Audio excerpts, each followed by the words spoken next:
Good morning students. Now we are discussing about gametogenesis. What is gametogenesis? Gameto அப்படினாவே என்ன meaning சொல்லியிருக்கேன். Gamete அப்படினாவே gamete சொல்லியிருக்கோம் இல்லையா. அப்போ genesisனா என்ன மீனிங்? ஃபார்மேஷனா. அப்போ என்ன எழுதுவ? Formation of gamete is called gametogenesis. ஓகேங்கண்ணே. இப்போ what are the male gamete? Male gamete என்னன்னு தெரியுமா? சொல்லுங்க பார்ப்போம். Male gamete அப்படினாவே sperm அப்படின்னு சொல்லுவோம். Female gamete என்னன்னு கேட்டால் ஓவம். ஆக்சுவலாக அங்கே ஓவரின்னு கொடுத்துருக்கோம். ஃபீமேல் கேமிட் ஓவம் அல்லது எக்கு. சரிங்கண்ணா, ஓகே. இப்போ இது எல்லாம் எங்கேருந்து சார் வந்து பார்த்தா அப்படின்னா ப்ரொடியூஸ் ஆகுது? Primary sex organ. அப்போ ப்ரைமரி செக்ஸ் ஆர்கன் மேலுக்கு என்ன சொல்லுவோம்? டெஸ்டிஸ் அப்படின்னு சொல்லுவோம் இல்லையா. ஓகேவா? அதே மாதிரி ஃபீமேல் அப்படின்னு கேட்டால் ஓவரின்னு சொல்லுவோம் இல்லையா. அப்போ ஒரே லைன் தான். இந்த formation of sperm from the testis is called spermatogenesis. Second, okay, formation of egg or ovum from the ovary is called oogenesis. Okay, சரிங்க. இதில் யார் சார் வெரி இம்பார்ட்டன்ட் சிக்னிஃபிகண்ட் ரோலாக இருக்கா அப்படின்னா மியாசிஸ். அப்போ மியாசிஸ் அப்படிங்கிறது play important role or most significant role in the process of gametogenesis. அப்போ gametogenesis ப்ராசஸில் எது சார் வெரி வெரி இம்பார்ட்டன்ட் அப்படின்னு கேட்டால் மியாசிஸ். நம்ம நடத்தியிருக்கோம். மைட்டாசிஸ்னால் என்ன, மியாசிஸ் அப்படின்னா என்னது? மைட்டாசிஸ் அப்படின்னா என்ன meaning? Parent body divided into two daughter. அதாவது ஒன்று ரெண்டாக உடஞ்சா மைட்டாசிஸ், ஒன்று நாலாக உடஞ்சா மியாசிஸ் அப்படின்னு சொன்னேன். மைட்டாசிஸில் chromosome number without any changes. மியாசிஸில் பார்த்தீங்க அப்படின்னா குரோமோசோம் நம்பர் வந்து பண்ண ரெடியூஸ்டு. அதாவது ரிடக்ஷன் டிவிஷன் சொன்ன ஞாபகம் இருக்கு இல்லையா. சரிங்கண்ணா, ஓகே. இப்போ இதில் நம்ம என்ன தெரிஞ்சிக்க வேண்டியது, நான் கொஸ்டின் கேட்டிருக்கேன் இதில். இப்போ what is gametogenesis, what are the types அப்படின்னு கேட்பேன். இப்போ கேமிட்டோஜெனிசிஸ்னா என்ன meaning? Formation of gamete is called gametogenesis. There are two types. One is spermatogenesis, another one is called oogenesis. சொல்லுவோம். What is spermatogenesis? Formation of sperm is called spermatogenesis. Formation of egg is called oogenesis. இதெல்லாம் எங்கிருந்து உருவாகுதுன்னா primary sex organ, both male and female sexually reproducing ஆர்கானிசம்னு சொல்லலாம். இதில் meiosis அப்படிங்கிறது very important அல்லது most significant ரோலாக இருக்குது. இதில் அப்படின்னா ப்ராசஸ் ஆஃப் கேமிட்டோஜெனிசிஸில். சரிக்கணும், ஓகே. இதில் ஃபஸ்ட்டு கேட்டிங் ஸ்பெர்மட்டோஜெனிசிஸ். சார் ஸ்பெர்மட்டோஜெனிசிஸ்னால் என்ன? இப்போ வாட் இஸ் ஸ்பெர்மட்டோஜெனிசிஸ்? சார் ஒன்றும் இல்லை. ஸ்பெர்மட்டோஜெனிசிஸ் அப்படின்னா என்ன சார் அப்படின்னா இது வந்து ஒரு சீக்வன்ஸ் ஆஃப் ஈவெண்ட்ஸ் அப்படின்னு சொல்லுவோம். சீக்வன்ஸ் அப்படின்ற மீனிங் வரிசைன்னு சொல்லுவோம் இல்லையா. இது ஒரு sequence events of seminiferous tubules in the testis. Seminiferous tubules of testis நடக்கக்கூடிய ஒரு சீக்வன்ஸன் அல்லது சீக்வெண்டல் ஈவெண்ட்ஸ்க்கு பெயர் தான் ஸ்பெர்மட்டோஜெனிசிஸ் அப்படின்னு சொல்லுவாங்க. இது ஒரு ப்ராசஸ். இதில் உனக்கு என்ன ப்ரொடியூஸ் ஆகுது அப்படின்னு கேட்டால் ப்ரொடியூஸ் மேல் கேமேட். அதாவது டெஸ்டிஸ் வந்து பார்த்தா அப்படின்னா எதை ப்ரொடியூஸ் பண்ணுதுன்னா மேல் கேமேட்டை ப்ரொடியூஸ் பண்ணும். இன்றைக்கு எனக்கு புரியுது இல்லையாம்மா? ஸ்பெர்மட்டோஜெனிசிஸ் அப்படிங்கிறது இது ஒரு sequence of events in the seminiferous tubules of testis. It can producing the male gamete sperm. Okay. அப்போ டூரிங் டெவலப்மெண்ட்டில் த பிரைமாடியல் ஜெர்ம் செல்ஸ் அப்படின்னு சொல்லுவாங்க, ஸ்பெர்ம் மதர் செல் அப்படின்னு சொல்லுவாங்கப்பா. இது மைக்ரேட் ஆகுது. எங்கே மைக்ரேட் ஆகுதுன்னா டெஸ்டிஸ்க்கு மைக்ரேட் ஆகும். இப்போ பிரைமாடியல் ஜெர்ம் செல் உனக்கு என்ன ஆகுதுங்கிறான்? மைக்ரேட் ஆகுது. எங்கே மைக்ரேட் ஆகுது? டெஸ்டிஸ்க்கு மைக்ரேட் ஆகுது. பிகம் இம்மெச்சூர் ஜெர்ம் செல்லாக மாறும். அதாவது முதிர்ச்சி அடையாத, அதாவது ஜெர்ம் மீன்ஸ் என்னது கேட்டால் கருசெல் அப்படின்னு சொல்லுவோம் இல்லையா. கருசெல்லாக மாறுது. அதுக்கு என்ன பேருங்கிறான்? ஸ்பெர்ம் மதர் செல். அதாவது ஸ்பெர்மை உற்பத்தி பண்ணக்கூடிய தாய் செல்லுன்னு சொல்லுவோம். அதுக்கு இன்னொரு பேர் ஸ்பெர்மட்டோகோனியா.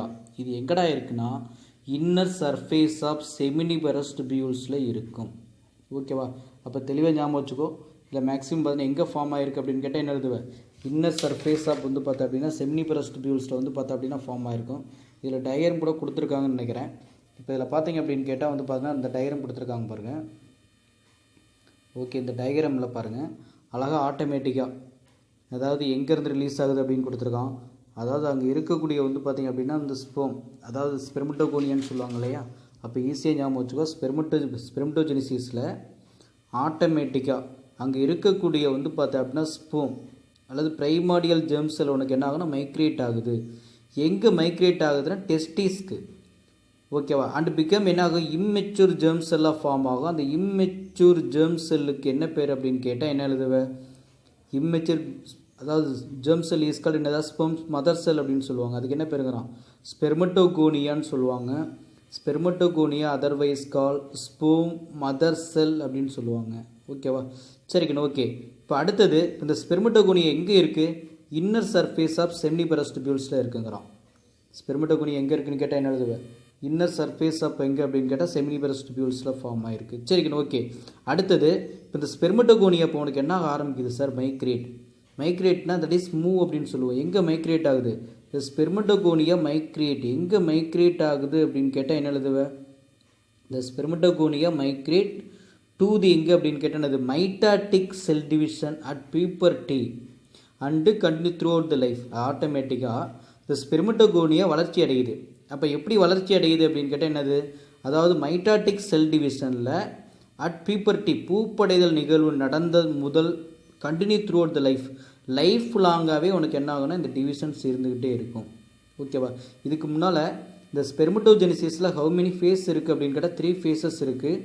ஒன்றுக்கு பேர் மல்டிப்ளிகேஷன் ஃபேஸ் அப்படின்னு சொல்லுவாங்க, ரெண்டாவது க்ரோத் ஃபேஸ் அப்படின்னு சொல்லுவோம், இன்னொன்றுக்கு பேர் மெச்சுரேஷன் ஃபேஸ் அப்படின்னு சொல்லுவாங்க. இதில் வந்து பார்த்தா அப்படின்னா 3 ஸ்டேஜ் கொடுத்துருக்கான் பாருமா. ஃபஸ்ட்டு மல்டிப்ளிகேஷனா, ஓகே இதில் வந்து தெரியாது, தெளிவாக அப்படி பண்ணாலும் தெரியும். ஒன்று மல்டிப்ளிகேஷன் ஃபேஸு, ரெண்டாவது வந்து பார்த்திங்க அப்படின்னா க்ரோத் ஃபேஸ் இருக்குது, மூணாவது வந்து பார்த்தா அப்படின்னா மெச்சுரேஷன் ஃபேஸ் அப்படின்னு ஒன்று இருக்குது. ஃபஸ்ட்டு மல்டிப்ளிகேஷன், அது பாரு நல்லா எல்லோ கலரில் கொடுத்துருக்கான் இல்லையா, இது வந்து பார்த்தீங்கன்னா மல்டிப்ளிகேஷன் ஃபேஸு, ரெண்டாவது க்ரோத் வளர்ச்சி நிலைகள், மூணாவது வந்து பார்த்தா அப்படின்னா மெச்சுரேஷன் முதிர்ச்சி அடையக்கூடிய ஸ்டேஜஸ் அப்படின்னு 3 ஸ்டேஜஸ் இருக்குது. கேட்கலாம், what are the phase or stages involved in spermatogenesis அப்படின்னு கேட்டால் 3 phase. ஒன்று மல்டிப்ளிகேஷன், ரெண்டாவது க்ரோத்து, மூணாவது என்னன்னு கேட்டால் மெச்சுரேஷன். இதில் ஃபஸ்ட்டு ஸ்டேஜ் பாருமா, the first stage of spermatogenesis முதல் நிலையில். அப்போ அந்த ஃபஸ்ட்டு ஸ்டேஜில் உனக்கு என்ன நடக்குது அப்படின்னு கேட்டால், அதான் அங்கே இருக்கக்கூடிய ஸ்பெர்மட்டோகோனியா இருக்குல்லையே, ஸ்போம் மதர் செல் 2n கொடுத்துருக்கான் பாருமா, அந்த 2nல மைக்ரேட் அமாங் த செர்டோலிக் செல்ஸ். அதாவது வந்து பார்த்தா செர்டோலிக் செல்லுக்கு வந்து ஆட்டோமேட்டிக்காக உனக்கு என்ன பண்ணும், சென்ட்ரல் லூமன் ஆஃப் செமினிபரஸ் டிபியூல்ஸ்க்கு வந்துடும். இது ஆட்டோமேட்டிக்காக உனக்கு என்ன ஆகுது, become modified and enlarge to form of primary spermatocytes. ஓகேவா. அதாவது ஒன்றும் இல்லைம்மா, இந்த டயக்ராமில் பாருங்கள், ஸ்பெர்மட்டோகோனியாவா, இந்த ஸ்பெர்மட்டோகோனியாங்கிறது என்னது, ஸ்போம் மதர் செல் அப்படின்னு சொல்லுவோமா. இப்போ அந்த ஸ்போம் மதர் செல் உனக்கு என்ன ஆகுது, ஆட்டோமேட்டிக்காக அங்கே மைட்டாட்டிக் செல் டிவிஷன் நடக்குது. அப்போ மைட்டாட்டிக் செல் டிவிஷன் நடந்து உனக்கு என்ன ஃபார்ம் ஆகும், பிரைமரி ஸ்பெர்மட்டோசைட்ஸாக உருவாகுது. எல்லாம் ஞாபகம் வச்சுக்கோமா, ஸ்பெர்மட்டோகோனியாங்கிறது ஸ்போம் மதர் செல்லு, ஆட்டோமேட்டிக்காக இது மைக்ரேட் ஆகுது அமாங் செர்டோலிக் செல்லுக்கு. அது மட்டும் இல்லாமல் சென்ட்ரல் லூமன் ஆஃப் செமினிபரஸ் டிபியூல்ஸ்க்கு வந்துருச்சு. ஓகே. அப்போ வந்த உடனே அது என்ன பண்ணும், அந்த இந்த ஸ்பெர்மட்டோகோனியா வந்து மாடிஃபைட் ஆகுது. என்ன மாடிஃபைட் ஆகுது, அது ஆக்சுவலாக வந்து பார்த்தீங்கன்னா பிரைமரி ஸ்பெர்மட்டோசைட்ஸாக மாறுது. அப்போ ஒன்றும் இல்லைம்மா, இங்கே 2n அப்படிங்கிறது டிப்ளாய்டு கண்டிஷனில் இருக்குது. இங்கே 46 குரோமோசோம் இருக்கும். அப்போ அந்த 46 குரோமோசோம் அப்படியே உனக்கு என்ன ஆகுது அப்படின்னு கேட்டால் டிவைட் ஆகுது. அப்போ ஒன்று என்ன ஆகுது, ஆட்டோமேட்டிக்காக 2 ஆகும். 2 பிரைமரி ஸ்பெர்மட்டோசைட்ஸாக உருவாகும். 2ங்கிறது அப்படியே கண்டினியூ போயிட்டே இருக்கலாம். அதனால தான் அதுக்கு பேரே பாரு மல்டிப்ளிகேஷன். 1 2 ஆகும், 2 4 ஆகும், 4 8 ஆகும், 8 16 ஆகும், அப்படி போயிட்டே இருக்கும். அப்போ அந்த போயிட்டு இருக்கக்கூடிய ஸ்டேஜ் அப்படின்னால என்ன சொல்லியிருக்கான், மல்டிப்ளிகேஷன் ஃபேஸ். அப்போ மல்டிப்ளிகேஷன் ஃபேஸில் அதிகப்படியான எந்த பார்த்து அப்படின்னா என்னது, பிரைமரி ஸ்பெர்மட்டோசைட்ஸ் உருவாகிட்டே இருக்குது. அடுத்த ஸ்டேஜில் பாருங்கள், இந்த பிரைமரி ஸ்பெர்மட்டோசைட்ஸோடைய கண்டிஷன் எப்படி இருக்குன்னு சொல்லுவோம், டிப்ளாய்டாக இருக்கும். எத்தனை குரோமோசோம் இருக்குங்கிற, ஹவு மெனி குரோமோசோம், 46 குரோமோசோம். அங்கே ஸ்பெர்மட்டோகோனியாவில் என்ன இருந்ததோ அதே சேம் குரோமோசோம் நம்பர் தான் பிரைமரி ஸ்பெர்மட்டோசைட்ஸில் இருக்கும். அப்போ பிரைமரி ஸ்பெர்மட்டோசைட்ஸ் எதில் ஸ்டார்ட் ஆயிடுச்சு, க்ரோத் ஃபேஸில் ஸ்டார்ட் ஆயிடுச்சு. அப்போ பிரைமரி ஸ்பெர்மட்டோசைட்ஸ் உனக்கு என்ன ஆகுது அப்படின்னு கேட்டால் ஆட்டோமேட்டிக்காக, அதாவது உனக்கு என்ன பண்ணும், அதாவது ஸ்பெர்மாட்டீட்டா ஃபார்ம் ஆகுது. இப்போ ஸ்பெர்மாட்டீட்டா ஃபார்ம் ஆகுவதில் 2 மியாசிஸ் ஸ்டேஜ் நடக்குது. ஃபஸ்ட்டு மியாசிஸில் என்ன நடக்குது, செகண்ட் மியாசிஸில் என்ன நடக்குது நமக்கு தெரியும். மியாசிஸ் அப்படின்னாவே ரிடக்ஷன் டிவிஷன் சொல்லுவோம் இல்லையா. அப்போ ஃபஸ்ட்டு மியாசிஸில் அங்கே இருக்கக்கூடிய வந்து பார்த்தா பிரைமரி ஸ்பெர்மட்டோசைட்ஸ் இருக்கு இல்லைங்களா. அப்போ பிரைமரி ஸ்பெர்மட்டோசைட்ஸ் ஆட்டோமேட்டிக்காக உனக்கு என்ன ஆகுது அப்படின்னு கேட்டால் செகண்டரி ஸ்பெர்மட்டோசைட்ஸாக மாறும்.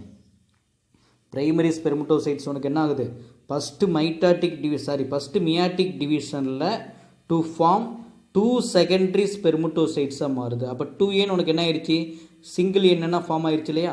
அப்போ நல்லா பாருமா, பிரைமரி ஸ்பெர்மட்டோசைட்ஸ் என்ன ஆட்டோமேட்டிக் ஸ்பெர்மட்டோசைட்ஸு ஃபஸ்ட்டு மியாட்டிக் டிவிஷனில் 2 செகண்டரி ஸ்பெர்மட்டோசைட்ஸாக மாறிடுச்சா. இப்போ பாருமா, 1 2 செகண்டரி ஸ்பெர்மட்டோசைட்ஸாக மாறிடுச்சு. இது மியாசிஸ் 1ல். மறுபடியும் மியாசிஸ் 2ல் அப்போ அந்த செகண்டரி ஸ்பெர்மட்டோசைட் அண்டர்கோஸ் ஆட்டோமேட்டிக்காக உனக்கு என்ன ஆகுது, டிவிஷன் ஆகுது. டு ப்ரொடியூஸ் 4 கேப்ளாய்டு ஸ்பெர்மாட்டிட் உருவாகும். அப்போ நல்லா ஞாபகம் வச்சுக்கோ, பிரைமரி ஸ்பெர்மட்டோசைட்ஸோட எண்டில் எத்தனை கிடைக்குது அப்படின்னா 4 ஸ்பெர்மேட்டிட் கிடைக்குது. இதில் மியாசிஸ் 1ல் 2 செகண்டரி ஸ்பெர்மட்டோசைட்ஸும் மியாசிஸ் 2ல் வந்து பார்த்தா அப்படின்னா 4 ஸ்பெர்மேட்டிட் ஃபார்ம் ஆகும். அப்போ செகண்டரி ஸ்பெர்மட்டோசைட்ஸும் பிரைமரி ஸ்பெர்மட்டோசைட்ஸும் உருவாவது எங்கே அப்படின்னா க்ரோத் ஃபேஸில் அப்படின்னு சொல்லுவோம். சரிக்கணும், ஓகே. இப்போ உனக்கு என்ன ஆயிடுச்சு, ஸ்பெர்மேட்டிட் 4 ஸ்பெர்மேட்டிட் உருவாயிருச்சுல. அப்போ 4 ஸ்பெர்மேட்டிட் உருவாயிருச்சு. அப்போ இதுக்கு மேலே என்ன சார், இந்த ஸ்பெர்மேட்டிட் டிரான்ஸ்ஃபார்ம்டு இன்டு மெச்சூர் ஸ்பெர்மட்டோசோவா. அப்போ இந்த ஸ்பெர்மேட்டிட் என்னன்னு சொல்லியிருக்கான் இல்லையா, அப்போ அந்த ஸ்பெர்மேட்டிட் எல்லாம் என்னவா ஃபார்ம் ஆகுது அப்படின்னா ஸ்பெர்மட்டோசோவாவாக ஃபார்ம் ஆகுது. அப்போ அந்த ஃபார்ம் பண்ணக்கூடிய ப்ராசஸ்க்கு என்ன பேர்னா ஸ்பெர்மியோஜெனிசிஸ். நமக்கு தெரியும் ஸ்பெர்மியோஜெனிசிஸ் அப்படின்னாவே ஃபார்மேஷன் ஆஃப் ஸ்பெர்ம் அப்படின்னு சொல்லுவோம் இல்லையா. அப்போ என்ன எழுதுவ, அப்போ ஸ்பெர்மியோஜெனிசிஸ் ஃபார்மேஷன் ஆஃப் ஸ்பெர்ம் அப்படின்னு கொடுத்துருக்கான். இந்த இடத்துல உனக்கு என்ன ஆகுது அப்படின்னு கேட்டால் அந்த spermatid transformed into mature spermatozoa or sperm by the process of என்னன்னு கேட்டால் ஸ்பெர்மியோஜெனிசிஸ். கடைசியாக த ஸ்பெர்ம் ஃபைனலி ரிலீஸ், ஆட்டோமேட்டிக்காக ஸ்பெர்ம் என்ன பண்ணும், கடைசியாக ரிலீஸ் ஆகுது எங்கேருந்து, the cavity of seminiferous tubules. அப்போ இந்த ப்ராசஸ்க்கு பேர் தான் ஸ்பெர்மியேஷன். நல்லா ஞாபகம் வச்சுக்குமா, ஸ்பெர்மியோஜெனிசிஸ் அப்படின்னா ஸ்பெர்மேட்டிட்லேருந்து ஸ்பெர்மட்டோசோவா உருவாவதற்கு பேர் ஸ்பெர்மியோஜெனிசிஸ். இங்கே ஸ்பெர்மியேஷன் அப்படின்னு கேட்டால் என்ன எழுதுவ, அதாவது செமினிபரஸ் டிபியூல்ஸில் இருந்து ஸ்பெர்ம் ரிலீஸ் ஆகக்கூடிய ஒரு ப்ராசஸ்க்கு என்ன பேர் அப்படின்னா ஸ்பெர்மியேஷன். இன்றைக்கு என்ன மீனிங் புரியுதா, மறுபடியும் சொல்லுங்க பார்ப்போம். ஸ்பெர்மியோஜெனிசிஸ் அப்படின்னு கேட்டால் spermatid transferred to the spermatozoa is called spermiogenesis. Spermiation அப்படின்னு கேட்டால் இந்த ஸ்பூம் ஃபைனலி ரிலீஸ் ஆகுது எங்கேருந்து, கேவிட்டி ஆஃப் செமினிபரஸ் டிபியூல்ஸ். இந்த ப்ராசஸ்க்கு என்ன பேர் அப்படின்னா ஸ்பெர்மியேஷன் அப்படின்னு சொல்லுவோம். அடுத்தது இப்போ இந்த ஹோல் ப்ராசஸ் இப்போ நம்ம சொன்னோம் இல்லைங்களா, அதாவது என்னென்ன ஃபேஸு, மல்டிப்ளிகேஷன் பார்த்தோம், 2 க்ரோத் ஃபேஸு, 3வது யார் அப்படின்னா மெச்சுரேஷன் ஃபேஸ். இது ஃபுல்லாக கம்ப்ளீட் ஆகுவதற்கு ஹவு மெனி டேஸ் ஆகுது அப்படின்னு கேட்டால் என்ன எழுதுவேன், 64 டேஸ் ஆகும். மொத்தம் வந்து பார்த்திங்க அப்படின்னா எத்தனை நாள் ஆகுதுன்னு கொடுத்துருக்கான், 64 நாட்கள் ஆகும் அப்படிங்கிற மாதிரி கொடுத்துருக்கான். இது ஒரு 1 மார்க் கொஸ்டின். அதாவது இந்த whole process of spermatogenesis take about என்னன்னு கேட்டால் என்ன எழுதுவேன், 64 டேஸ். அப்போ at any given time different region of seminiferous tubules இருக்கு இல்லையா, அங்கே என்ன ஃபார்ம் ஆகிருக்கும், ஸ்பெர்மட்டோசைட்ஸும் வந்து பார்த்தீங்கன்னா டிஃப்ரெண்ட் ஸ்டேஜஸில் டெவலப்மெண்ட் ஆகும். அப்போ the sperm production remain nearly constant rate of எவ்வளவு, 200 மில்லியன் ஸ்பெர்ம் ஃபார் டே. ஒரு நாளைக்கு எவ்வளோ மில்லியன் ஸ்பெர்ம் ப்ரொடியூஸ் ஆகுதுன்னு கேட்டால் 200 மில்லியன் ஸ்பெர்ம் ப்ரொடியூஸ் ஆகுது. Okay, then spermatogenesis. இப்போ இந்த ஸ்பெர்மட்டோஜெனிசிஸ் இருக்கு இல்லையா, start at the age of என்னன்னு கேட்டால் பியூபர்ட்டி. அப்போ ஸ்பெர்மட்டோஜெனிசிஸ் எப்போ ஸ்டார்ட் ஆகுது, அட் பியூபர்ட்டி, பூப்படைதல் நிகழ்வு நடந்தவுடன் ஆரம்பிக்குது. இது இன்சியேட் டியூ டு எப்படான்னு கேட்டால் increase releasing gonadotropic releasing hormone GnRH. இது எப்போ வந்து பார்த்திங்க அப்படின்னு கேட்டால் வந்து இன்சியேட் ஆகுதுன்னா அந்த கொனோடோட்ரோபிக் ரிலீசிங் ஹார்மோன், கொனாட்ஸை தூண்டக்கூடிய ஹார்மோன்கள் ப்ரொடியூஸ் ஆகும் பொழுது உனக்கு என்ன ஆகுது, ஸ்பெர்மட்டோஜெனிசிஸ் ஸ்டார்ட் ஆகும். ஓகேவா, இதை ப்ரொடியூஸ் பண்ணுறது யார் அப்படின்னா ஹைபோதலாமஸ். நமக்கு தெரியும் ஹைபோதலாமஸ் அப்படிங்கிறது என்னது, that is controlling the pituitary gland. அப்போ பிட்யூட்ரி கிளாண்ட்ஸ் வந்து பார்த்தா அப்படின்னா செக்ரீட் பண்ணுறது யார் அப்படின்னு கேட்டால் ஹைபோதலாமஸ் அப்படின்னு சொல்லுவோம் இல்லையா, that is a part of brain அப்படின்னு சொல்லுவாங்க.